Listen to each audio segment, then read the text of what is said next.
Bank કર્મચારીઓ દ્વારા સુરતના ગોરધો રોડ ખાતેની ઓફિસ બહાર પ્રતિક ધરણા કરવામાં આવ્યા હતા અને સરકારનો વિરોધ કરાયો હતો।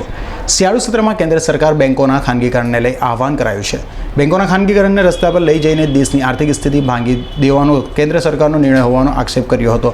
બેંક કર્મચારીઓ દ્વારા 16 અને 17 હડતાલની જાહેરાત કરાઈ છે। બેંક ઓફ ઇન્ડિયાના કર્મચારીઓ દ્વારા લોકસભામાં ચાલી રહેલ શિયાળુ સત્રની અંદર સરકાર જે પ્રકારે બેંકો માટે ખાનગીકરણનો તખ્તો તૈયાર કરી રહી છે તેનાથી આગામી દિવસોમાં દેશની આર્થિક સ્થિતિ ખૂબ જ નબળી થશે તેમ કહ્યું હતું।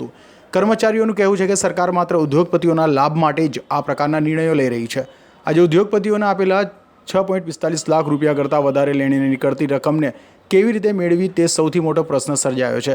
સરકાર ધીરે ધીરે દેશમાં ખાનગીકરણનું મોડલ વધુ મજબૂત કરી રહી છે જે દેશ માટે હાનિકારક રહેશે।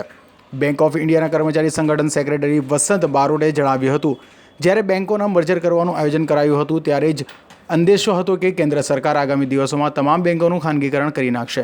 બેંક યુનિયનો દ્વારા છેલ્લા 6 મહિનાથી સરકારને વિનંતી કરાઈ રહી છે કે બેંકોનું ખાનગીકરણ ન કરે। બેંકોમાં જે રીતે અલગ અલગ સેવાઓનો ચાર્જ લોકો પાસેથી વસૂલાય છે તે ખરેખર ખૂબ જ વધુ પ્રમાણમાં છે। મોદી સરકાર જે રીતે રેલવેની અંદર ખાનગીકરણ કર્યું છે તેવી જ રીતે બેંકોનું પણ અમલીકરણ કરી દેશે અને આનો લાભ સામાન્ય પ્રજાને નહીં પરંતુ ગણ્યા ગાંઠિયા ઉદ્યોગપતિઓને થવાની શક્યતા છે। Vasant Barot, South Gujarat bank of Baroda employees coordination કમિટીનો જનરલ સેક્રેટરી છું અને સુરતના બેંકોનું જે યુનાઇટેડ ફોરમ છે એનો એક અગ્રીમ નેતા છું। આજે અહીંયા ડેમોન્સ્ટ્રેશન રાખવામાં આવ્યું છે બેંક ઓફ ઇન્ડિયા પર। એનું મૂળભૂત કારણ એટલું છે કે આજની તારીખમાં ગવર્મેન્ટે શિયાળુ સત્રમાં બેંકોના ખાનગીકરણનું એક આહવાન આપ્યું છે। ગવર્મેન્ટ આ વસ્તુ કરવા જઈ રહી છે ત્યારે છેલ્લા 6 મહિનાથી અમારા યુનિયનો ગવર્મેન્ટને એક પ્રકારની વિનંતી કરી રહી છે કે તમે ખાનગીકરણ કરો છો તેના પાછળનો બેઝ અમને સમજાવો। આજ દિન સુધીમાં ગવર્મેન્ટ અમને આ બેઝ સમજાવવામાં નિષ્ફળ રહી છે।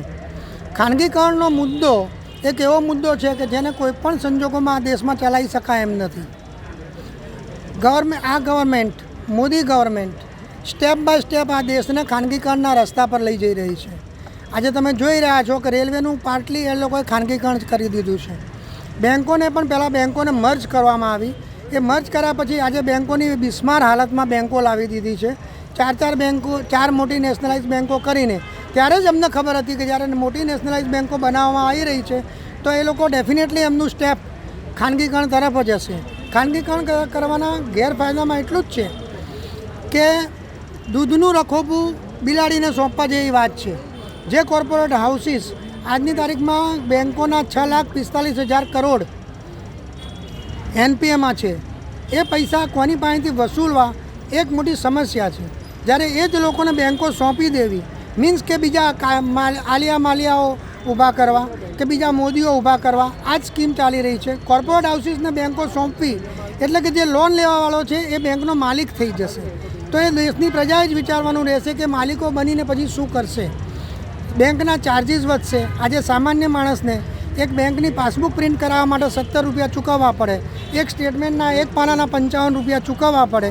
એ આ દેશની બદકિસ્મતી છે। પ્રજાએ જાગવાની જરૂર છે અને પ્રજા જો નહીં જાગે તો આ દેશના તમામ ઉદ્યોગો આ સરકાર દિવસે દિવસે ખાનગીકરણ તરફ લઈ જશે અને દેશમાં જે પ્રાઇવેટ સત્તાઓ છે, જે રાષ્ટ્રીયકૃત સંસ્થાઓ છે એનું નામો નિશાન મિટાઈ દેશે। આ ધરણા પડ્યા પછી અમારું 16 અને 17 તારીખે બેંકોનું હડતાલનું આહવાન છે અને 16મી અને 17મીએ તમામ નેશનલાઇઝ બેંકો બંધ રહેશે।